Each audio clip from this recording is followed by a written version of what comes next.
Welcome to Bigfoot and the Bunny. This is a couple's journey into the mysterious, the unknown, and the paranormal. I'm your host, Chris Carr. And I'm your host, Kristen Johnson. Together we are Bigfoot and the Bunny.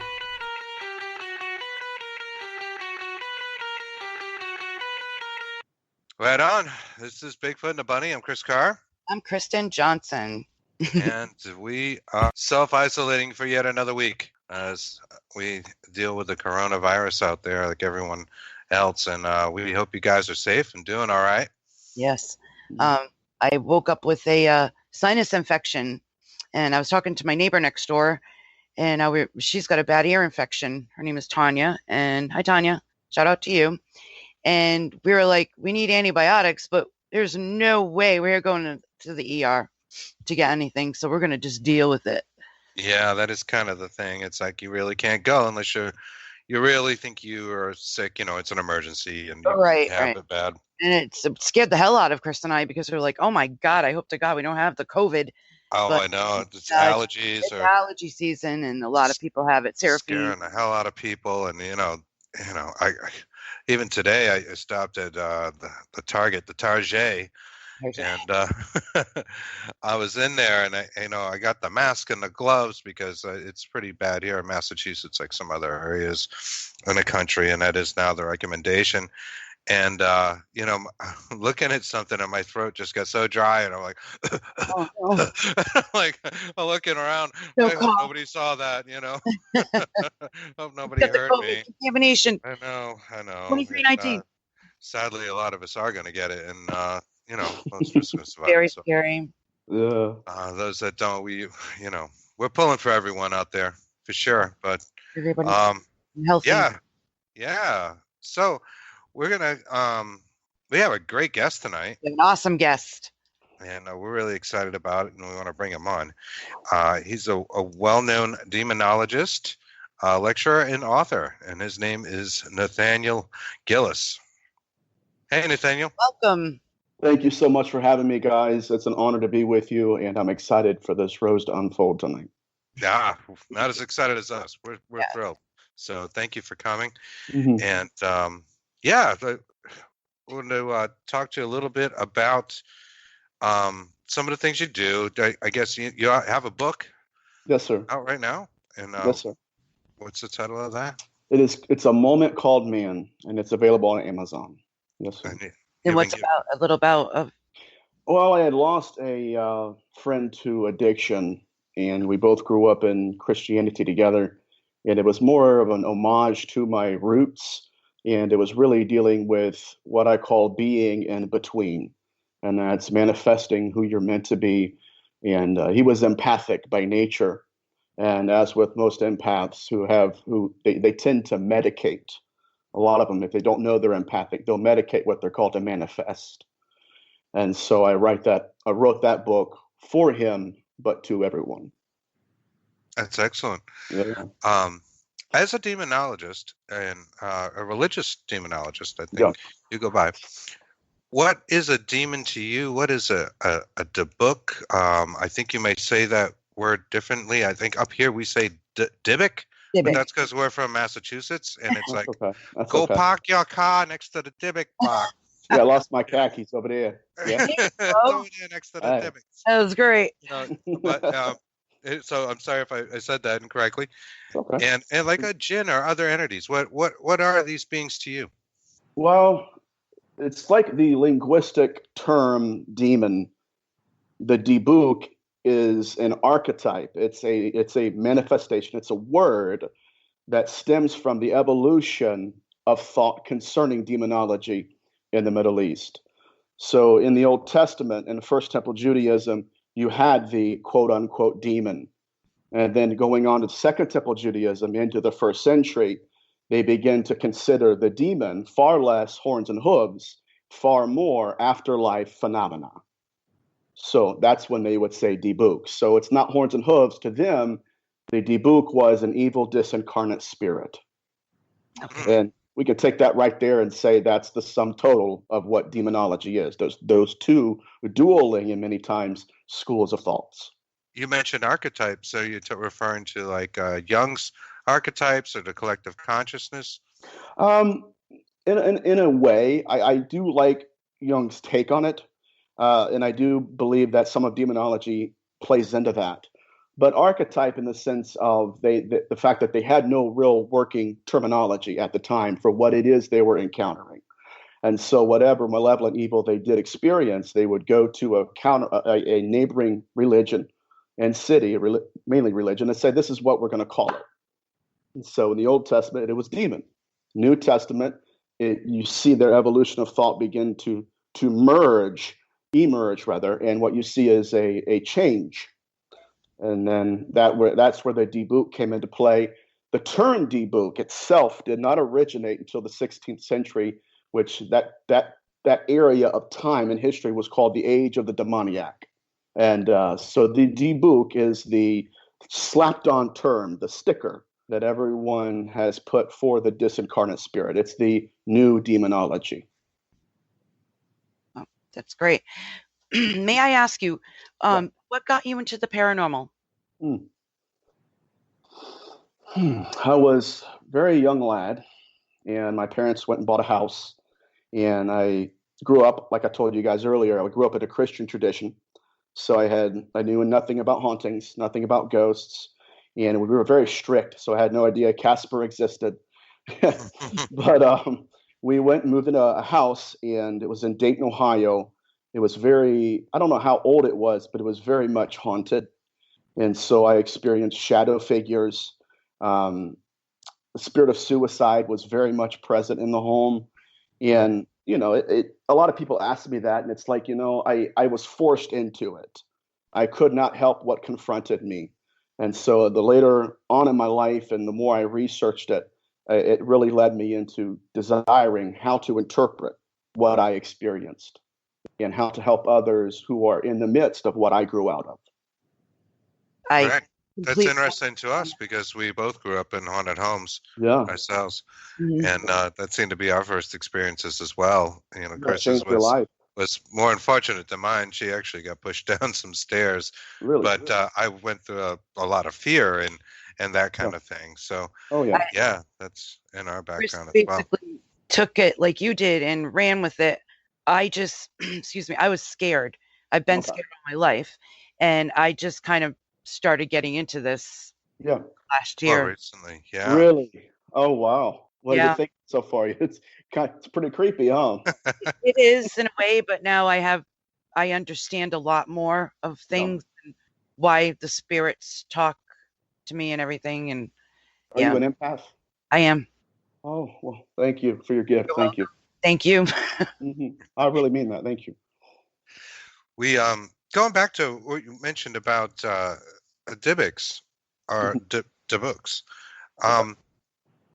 You mentioned that they were a disincarnate spirit.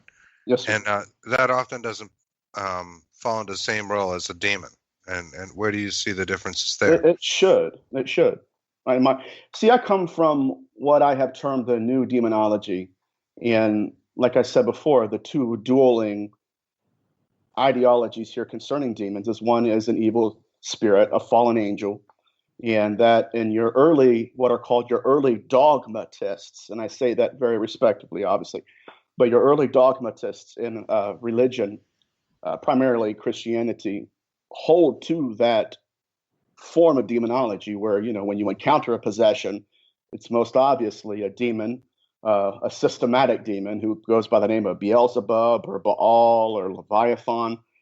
And in new demonology, the idea is this, that yes, that at the particular time when that perception of the demonic existed, that they specifically were growing into new dimensions of thought. And so what I liken systematic demonology to is asking someone in biblical antiquity, what is a demon? And then you interrupt them mid-sentence and say, I don't want to know anymore. That fits my theology. We're good to go. But that doesn't agree with history because that sentence is still ongoing. So the debuk is the evil disincarnate spirit. And I think that the more we go back in time and research biblical antiquity, not only was their demonology very much, I don't want to say infantile as a form of discrediting them, but they only knew different terms. And number one thing that I will tell everyone is you cannot define a demon by a description. Number one, demons are not what they do. Right. And so what I grew up in a religious tradition that said when we feel fear, that is a spirit of fear. And so what systematic demonology did in biblical antiquity is they did not define the entity. They described the entity, and that description of the entity became our definition. So, spirits of fear, horns, hooves, fallen angels, right? And so that's why in the New Testament, they begin to really, especially you'll find it in possessions and exorcisms. You'll start to see that the entities that possess people are far less horns and hooves. Their worldview is limited. Their memory is limited. And I'm sorry, it's been so long since I've done a Skype interview. I'm just loving, I'm honestly loving the human contact here. I'm used to stare at a black screen, but man, I love it. But yes. We do too. Do what?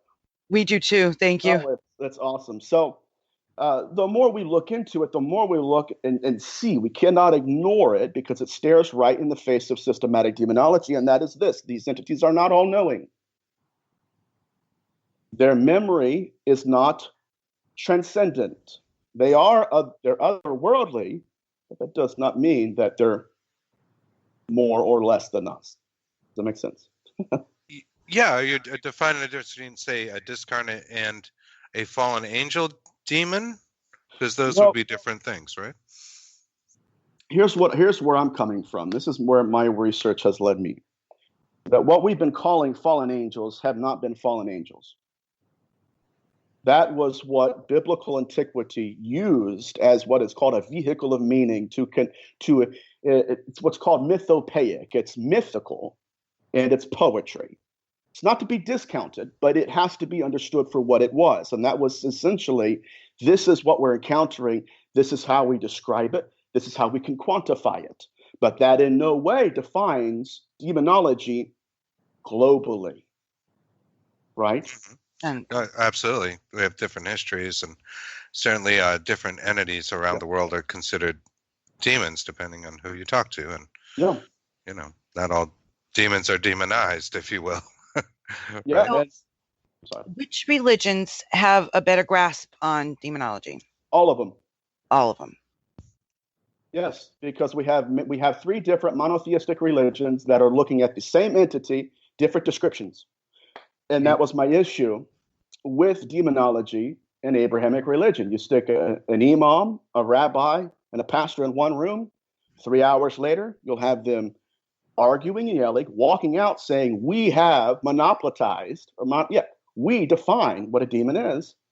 Right. And you're wrong. What if they're all right in terms of descriptions, understanding the characteristics, right? Either they're all right, or one's right, or they're all wrong.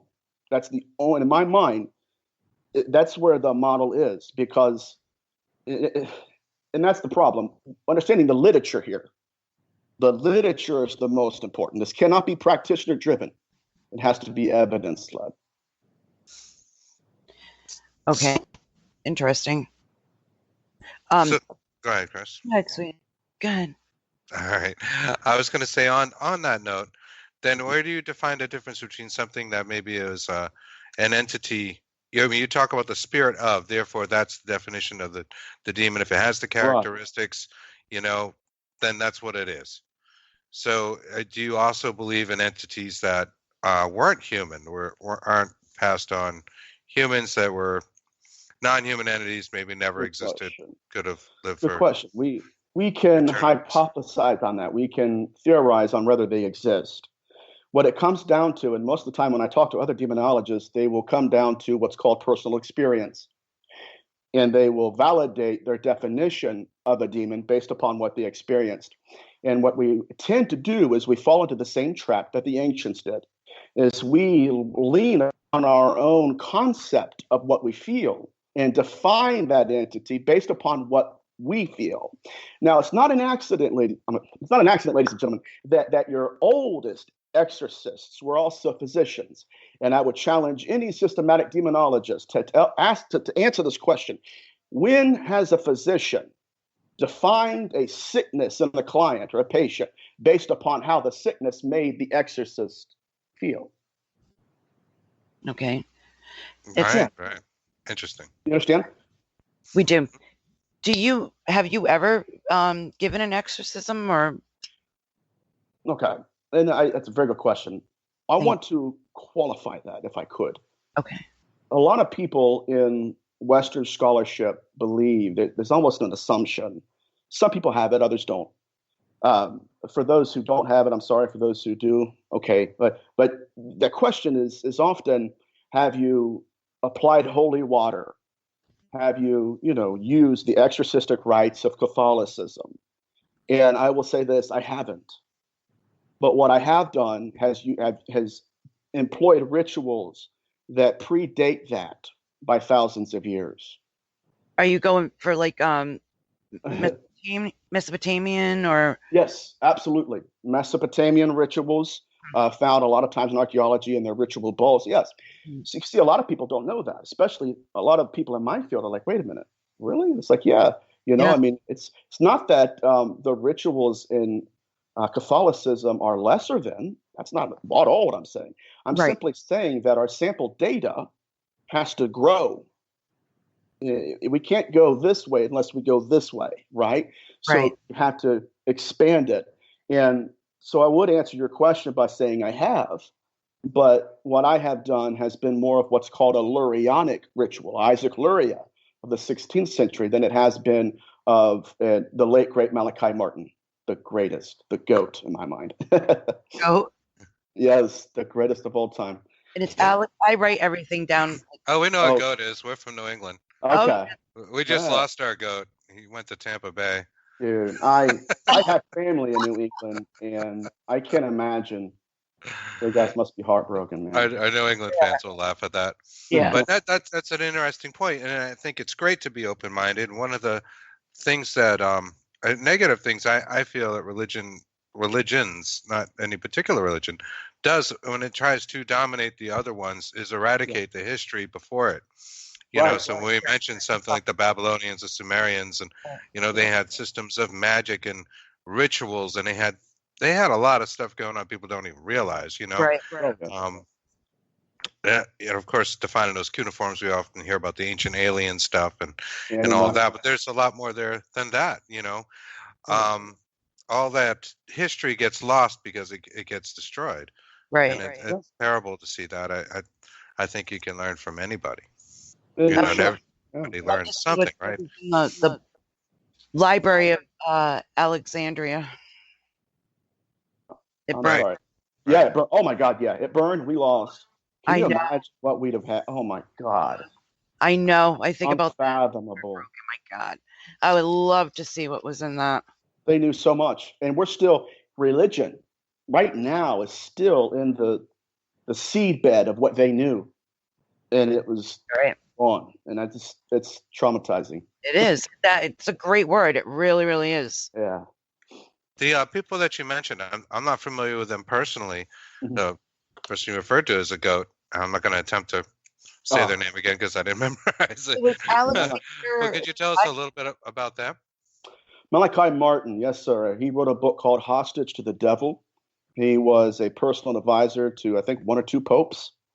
And he left Catholicism as far as the Vatican goes, moved to New York City, and started dealing with the other demonologists and exorcists in New York City. And of course, you guys know the paranormal field. There are some who are very ego-centered. And he came across that little handful of people who thought, it didn't matter what field they were in, they thought they had they knew what was up, and they challenged his authenticity. And you don't do that to him. He knew 11 languages. Malachi Martin was, oh my God. He's one of my heroes, guys. And you guys just push the button. So yeah, he's a god to me. Not that I worship him, but yeah. And so he had the Pope write him a handwritten letter of validation And that was the end of all of his critics. Wow. Wow. That's interesting. It's a Yeah. good story. He was an exorcist, by the way. Yeah. Wow. Do you think the Vatican? It's been said in recent years, and now I'm starting to date myself because this has been going on for at least 10 years. Has been increasing their amounts of exorcists that they have and exorcisms. Excuse me. You would think I was on the radio or something and could enunciate words. It's okay. I do it all the time. What is your thought on that? And why do you think that might happen? Well, for two reasons. Number one is because we're having an explosion of demonic activity right now. Recently. Number two, it's not just that they're expanding, I guess, the qualifications for exorcists, but this is going to sound awful, but according to the elder exorcists, this new generation of, I don't want to say the called people, I want to say talent, but I don't want to say that, oh, that's awful. The youth that's coming in to be exorcists, it's not talent and fake, but they're not as, and I've heard them mention this more than once, there's a different breed. It's a different breed than the exorcists we've had in the past. And what's interesting about that, too, is they've expanded which religions are allowed to come to their exorcism conference. Did you know that? No. Wow. Yeah. So if you're an exorcist and that's a Pentecostal or whatever, it doesn't matter. You can go and sit down and take the classes. And, you have to get it translated into English, obviously, but you can do it. Wow. Which is a profound shift. And I only wish Malachi Martin was here to give us commentary as to why he thinks that the Vatican is beginning to open their doors. But yes, it's very interesting. And I really hope that these new exorcists will cling to people who've lived and died and put their soul into their work. Because if not, we're gonna have teeny bopper exorcists, my generation, Tide Pod eating exorcists, who really couldn't care less and hope to God that they come out with an exorcism video game and then everything will be good. Right. It's scary. Tide Pod eating. Love it. I'm gonna get death threats after this. I promise.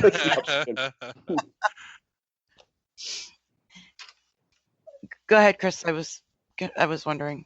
Go ahead. Oh, so why do you think there is more of an explosion in demonic activity, paranormal activity?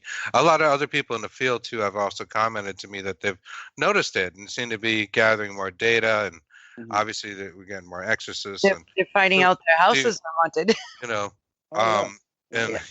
People are finding out their houses are haunted, particularly now where we're getting stay-at-home orders and. People have time on their hands, and I'm sure some of that is projection, but some of it is also probably they never stop to actually listen to their own homes. Right. That's all. Oftentimes that's even scarier than going out to it. Yeah, you're right. I'm just gonna stay right here. What's that? Did you see that move? It's all bad right there at that point. I'm going to that guy's house. Yeah. There are two answers to that one question. First of all, people are building on more land. So wherever we have land, we're raking it off and, taking down trees and building new buildings and homes. That's number one. And obviously when you disturb something like that, you're going to get a knock on the door by something that's been there, lived there, probably died there and says, listen, this is mine. You need to, and literally they'll tell you in EVPs, get out. Just like that. Get out. Second of all, I think that these entities will use whatever negativity that we latch onto as a way to gain consent through, and once they do possess us. So they will do that through negativity. And right now there's a profound amount of uncertainty in the world. And it has been now for years. But yeah, I think that's what's happening, especially in right now, there's a lot of young people that are facing suicide because of the quarantine. Right. You're going to have a lot of malevolent entities that prior to this quarantine had no authority over people until, and we're going to talk more about this later on, until they believe something about them that's not true, but something they feel.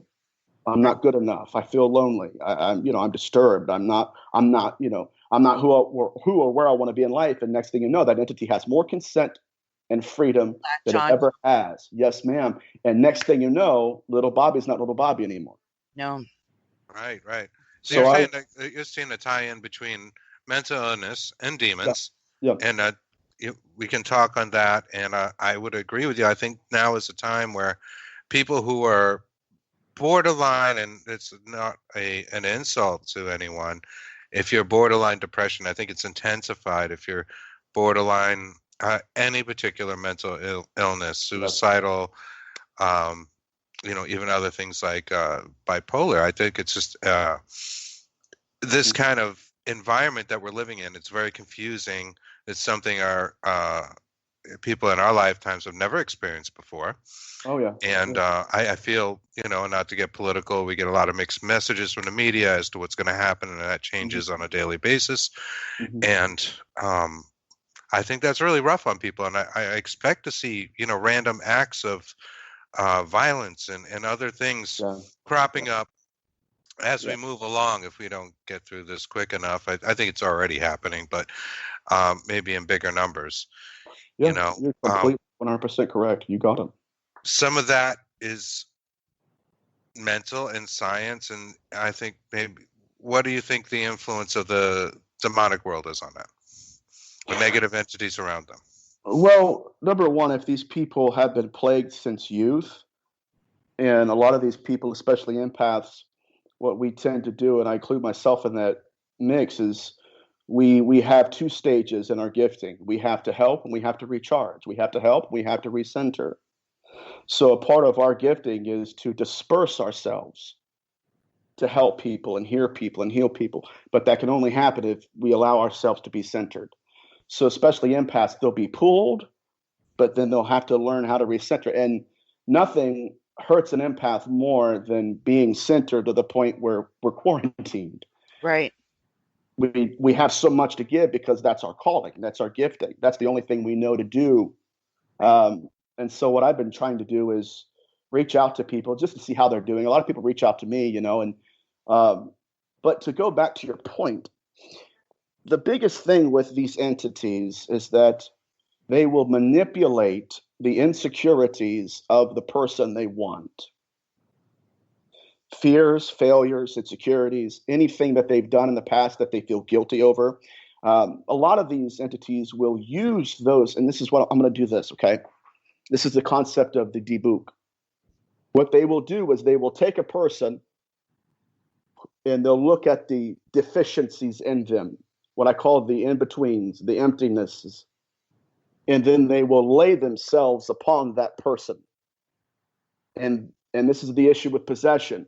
A lot of exorcists and demonologists will end at, oh my goodness, this person is speaking like the demon, or the demon is speaking through the person, without understanding how and why that happens. Because the research, and I'm very research-based, the research points to the entity conforming itself to that person long before that person conforms itself to the entity. And so what that means is you'll have someone who used to be a little possessed, or a little depressed, right? Now they're a whole lot depressed. Why? Because it's conforming itself. That's chilling. It is. Yeah. So what I've learned to do is, especially with someone who is possessed, is help them understand that the guilt that they feel is not their own. Right. That the depression you feel is not your own. It's that entity who is looking and every day, knocking the door for consent. You're going to let me in. Oh, see, and that happens and I'm not rambling. I want to make this final point, and then we can go on to whatever. Go ahead. But what it will do is it will send a thought, boom, and then it'll ask you, do you believe it? Man, I got chills. Right. It'll come to you and say, knock, knock, knock, you're not good enough. Your father told you that. Remember that? Oh, yeah, I remember that. Okay, bam. Do you believe it, though? Man, I got chills. Because I know there's somebody that's going to hear this that's been through that. Right. And it will ask you if you believe it. And as soon as you believe it, your immunity to the will of that entity lowers. Right. And at that point, it's sending data to you and it's receiving data from you. And it's waiting for that one moment of weakness Right. to stretch itself out. And literally, as Fritz Kramer, the German anthropologist, says, it will wear you as skin. Oh, Lord. That's kind of creepy and scary. It is, and I think most humans do have a soft underbelly somewhere. So certainly there is a, Yeah. if you knock on enough doors, you might find it. Oh, yeah. Right. Yep. If you inspire it, it'll be there. Yeah, it's crazy. Right. Something, I don't know what it was, but something just, I don't know. That helped somebody. I could feel it. I hope it did. I hope so too. I hope they. And about that, so is it your, what you would call your empathetic abilities that help you? I listened to an interview with you where you talked to a girl who had come to you. She wanted to tell you about her best friend. Yeah. And the house that she was in being haunted, but you saw something else. Did you want to talk about that? Sure. That was a Lurianic rite, a ritual concept that Isaac Luria did. He was a Kabbalistic exorcist, one of the greatest, in my mind, the greatest exorcist that has ever lived. Wow. Ever, in my mind. Because it wasn't, well, let me tell that story for you. Yeah. So I employed that rite. What happened to me was, for some reason, people come to me when I'm not doing interviews, not researching, or, I'm just out to eat with a family member or something. And then they'll just, what are you reading or what are you doing and whatever. So this girl came to me and a friend of mine was like, listen, and I go by Nate. And that's, everybody can call me Nate, whatever. So he's like, hey, Nate. I'm like, yes, sir. He goes, listen, I have a friend of mine and she needs help. I told her what you do, and so she wants to talk to you. Now, I'm going to tell the story, and then I'm going to deconstruct this to let everyone know how I knew what was happening. I didn't realize it until after it happened. But she sits down with her boyfriend, and she's coming to me and she sits down. She goes, you know what? She goes, I need some help. And I said, okay. And I put my book down and, put my food aside and everything. And she said, my best friend's grandfather. Now keep that in mind. Okay. There's a girl. She says, my best friend's grandfather, and this best friend is a girl. She said that my best friend's grandfather ran out of his house being chased by an entity, and he had a heart attack and died in the yard. She said, so my friend, the girl whose grandfather died, I want you to help her. I said, okay. As I'm talking to her, just as soon as she said that, the only way I can describe it, I'm glad we're on video because now I can show everybody instead of, leaving it up to words, but there was a cloud behind her. And it was almost like a mantle. It was laying over her. I'm getting chills again. It's weird. I've had that. But do what? Yeah. Yeah. On video, I've had that happen on here. Yes, it comes down. Mm-hmm. And it just laid on her, just like that. And it was like a black cloud, a black something. Yeah. And I looked and I said, oh, okay. Just like that. She goes, what? I said, okay. All right. I said, I think that you came here for the right reason. And I said, the only thing I really want you to know is this, that I only see what wants to be seen. All right. I'm getting worked up, man. So she said, I said, and I know that you came here because you believe that your friend, who's a girl, needs help because her grandfather died. She said, right. And I said, but I'm going to tell you what's really happening. I said, there is an attachment of suicide on you right now as I speak. My Lord. And I said, you were sent here to me because you're crying on the inside. And I said, that entity that is attached to you has been messing with your ability to communicate your pain. And so you came here about a girl whose grandfather died,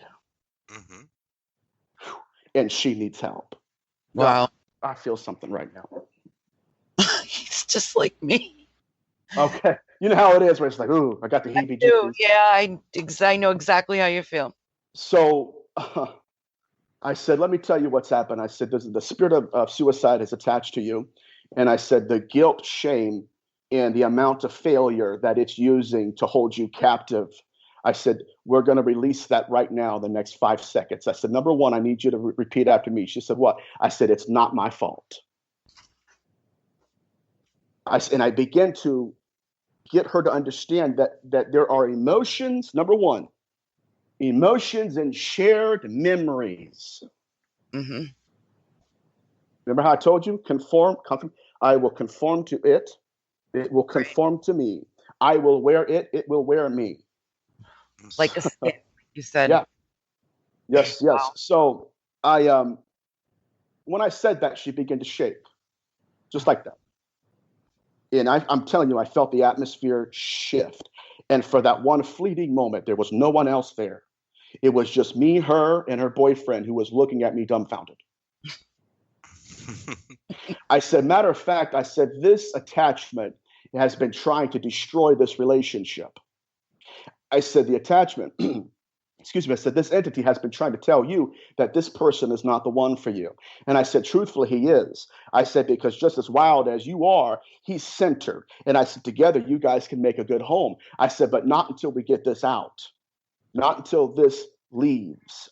And I said, and it will leave when you stop giving it consent. Did it leave her? Hand to God. Watch this. This is crazy. She's bawling. She grabs her boyfriend's hand, and he's looking like, what is going on? And she's shaking. She holds her hand out, her arm out, places my finger on her wrist, and I felt the scarification of that entity. She said, last year I tried to commit suicide. Oh, jeez. Wow. I said, okay. I said, tell me who this attachment is. She said, 2 years ago, my grandfather killed himself.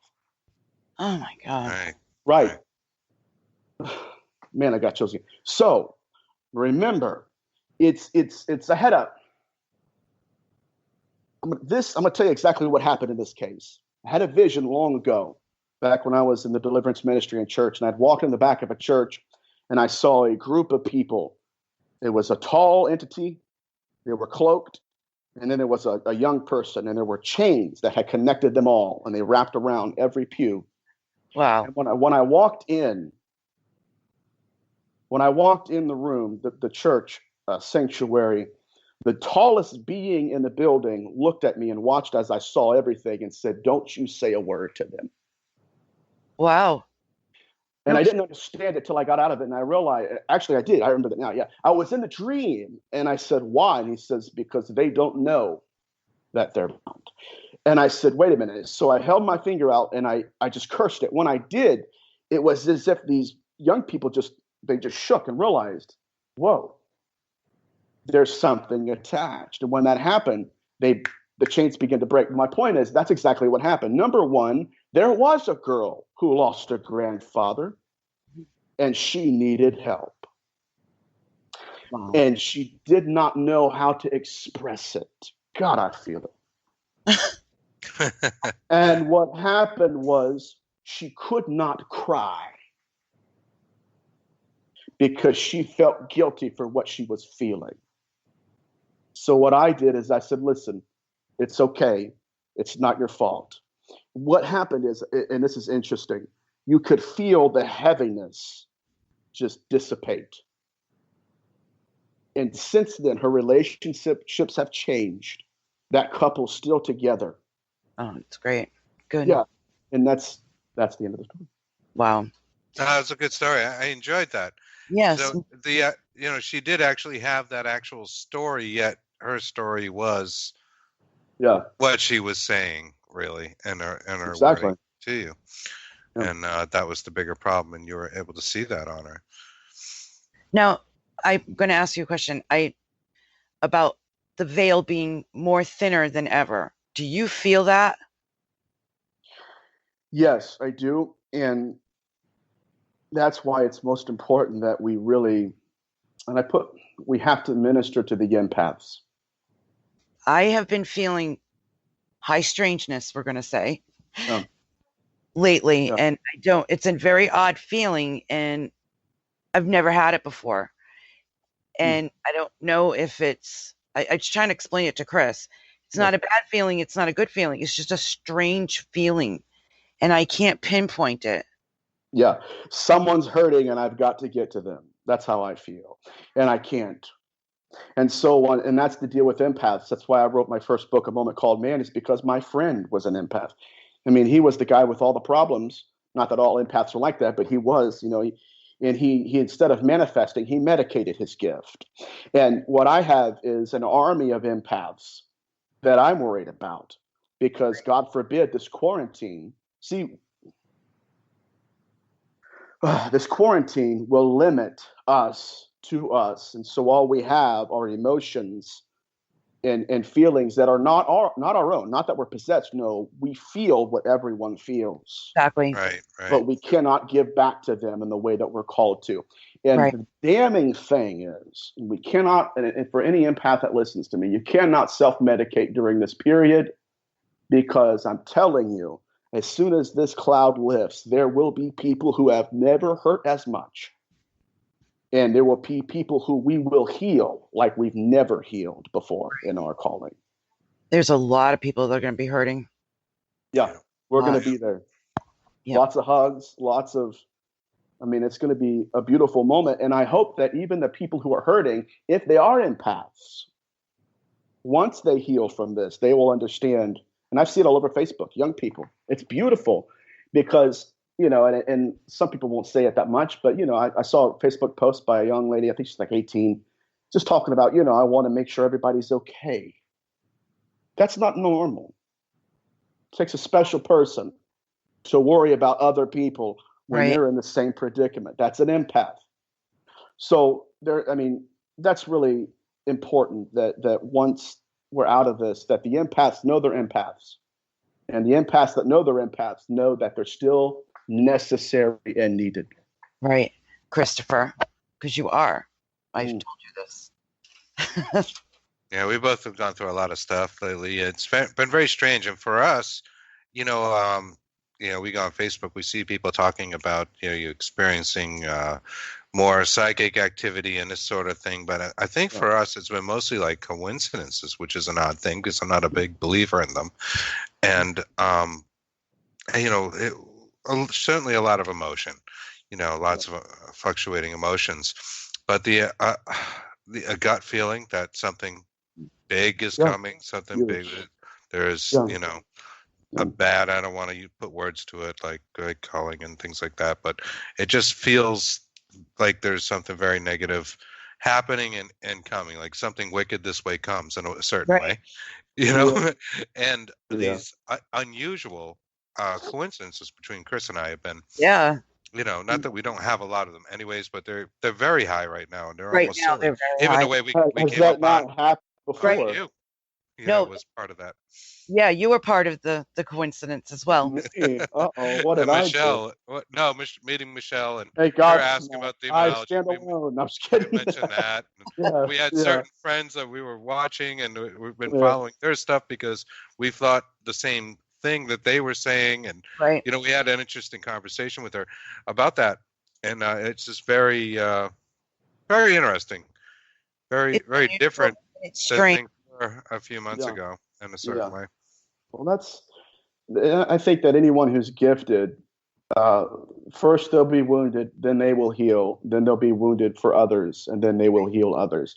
And that's the issue with empaths. It's that wounded healer that is within. It's either wounded or it's a healer, and most of the time it's both. And I won't tell you. Maybe I'll tell you the next show, but I had a vision for empaths about 2 weeks ago, and it's had a lot of views and some shares, but it would really add to the empathic nature, because we are in the vision. I could just go through it. Can I say it for like 5 minutes? Are we good on time? You got it. You got 5 minutes, no problem. All right. I was meditating the other day, and I went into a vision. And in the vision, I just showed up, and it was nighttime, and I was at I saw a fire. It was just a fire It's like a camp. And sitting on a log, and between the dancing flames, I see an old man. And he's got a long white beard, and he's poking at the fire. And he notices me, and I notice him. And he's at me, and I realize that there's nobody around. This is for the empaths out there. There was nobody around, and he looks at me, and I noticed that his robe was very worn out. There were a lot of holes in it. It was ratty. It was dirty. It just didn't look kept at all. It looked like that he had been working for a long time. Never had money, or never had the desire or the time to, renew his clothing. But he's poking at the fire, and for some reason, I came to realize that I was looking at Noah. And for those who are not religious, that's fine. Take what you can. If you don't, get the meat, throw the bones out. Because I reach for everyone. But use this as a vehicle of meaning and apply it to whatever is necessary. But I realized I was looking at Noah, and Noah, noticing me, again, says that, he says, you guys have got me all wrong. And I said, what do you mean? He says, my calling was to build an ark. And he said that there were times where he said God had given me the dimensions of this, the height and width and breadth. And he said, so that's all I need to do. I just build. I built. He said, but every time I would go and build, he said I would go to try to convince people that they were, that what I was building was necessary. And he said, but nobody wanted it. I promise to be relevant, okay?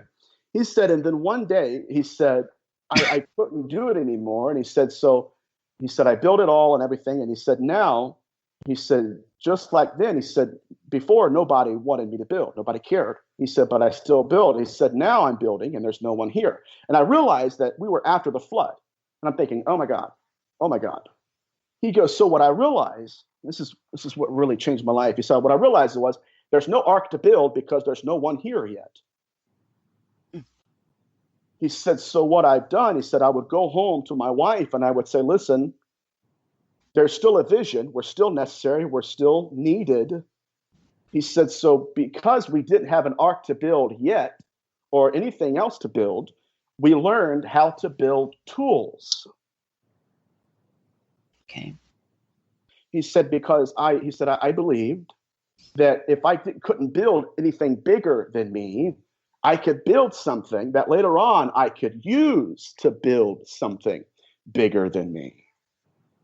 And so what he said was, you got to celebrate the small wins, because while their people were quarantined right now, they may not be banging on our door for healing or to be heard. Right. So what I've been doing is, and when he said that, I just started crying, and I started weeping because I realized the magnitude of it. We can't be quarantined. There's no one out. There's no one out there to build for. But when they do come, I want to make sure they know that I'm building. And then I started crying. He got up to console me, and he dropped all of his tools on the ground. That's when I realized that he had taken all this time to build what he could, so that when the storm comes, when the floods of people who need help come, that they will know there's been someone who's been preparing for them. Oh. When did you have this vision? About 2 weeks ago. What do you think it means? What it means is this. Empaths are called to build. And we grieve because we go home to build something for people, and we expect them to need it. We know they need it. We expect them to know what they need. And number one, we need contact. Absolutely. Right. And so what he was dealing with is this. Prior to him building the ark, nobody cared. He would build it. He was building something huge. I don't care. And he dealt with the amount of grieving over his gift, because on one second he wants to build something for everybody, but there's no one to build for. Right. And so what he learned was, until they do need me, I'm going to keep building. Stay strong, Right. Keep Excellent. Yeah. I like that. It's a nice analogy. Mm-hmm. It seems very symbolic, to have that a vision, particularly for our times. Yeah, I hope they find me with a hammer in my hand. There you go. So, So Nate, where can people find you? Where is your stuff, and where can they find your books? On YouTube, I'm pretty See much where you're up to.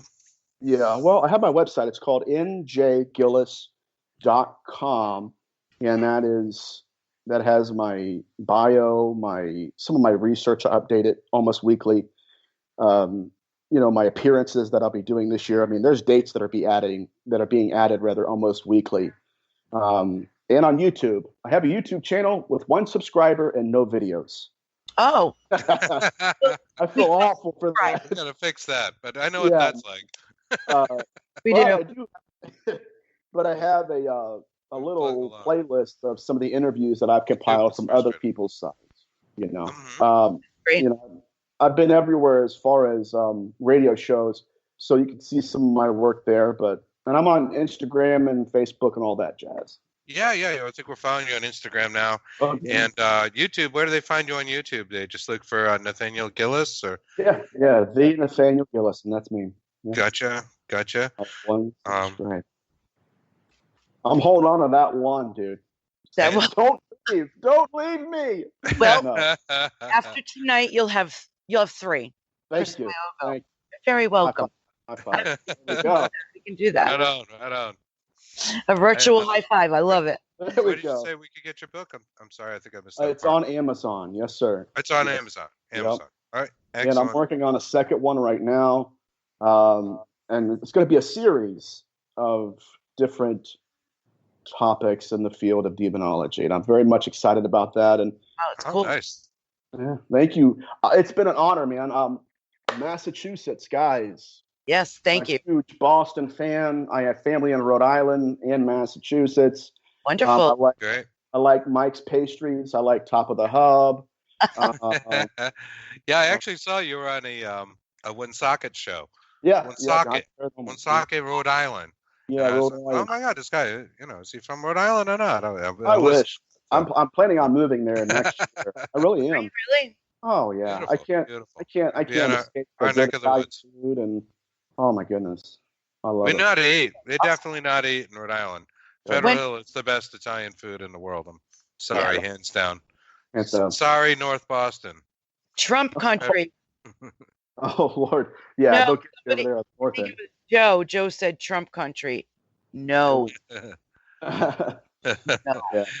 Anyways, we really appreciate it. We hit our 10 o'clock mark, so we got to go. But we'll be talking to you. We have a podcast, just to let everybody know. We're also doing a Dark Horse Paranormal podcast with Nathaniel. It's going to kick ass, guys. It's gonna be all about demonology. We're going to go quite a bit more in depth. So we thank you so much. Thank you for being here tonight. Thank you, guys. And thank our audience for listening. Yep. Thank you, Nathaniel. Thank you so much. Stay safe, guys. Hey, thank you for your gifts, guys. God bless you guys, and have a good week, all right? Thank you. Don't eat any Italian food without me. Okay, well, that's a date. That's going to be hard to do. We're going to have to get here quickly. Good. All right, guys. Thank you. Thank you for listening to another episode of Bigfoot and the Bunny. We'd like to thank Joe Montaldo for his engineering and support. Thank you, Joe. Be sure to look for us on Facebook, YouTube, Instagram, and Twitter. You can also find us at Dark Horse Paranormal and Purple Raven Paranormal by searching those very same outlets. You can email us at bigfootandthebunny@gmail.com. Thank you. Catch you later. Bye.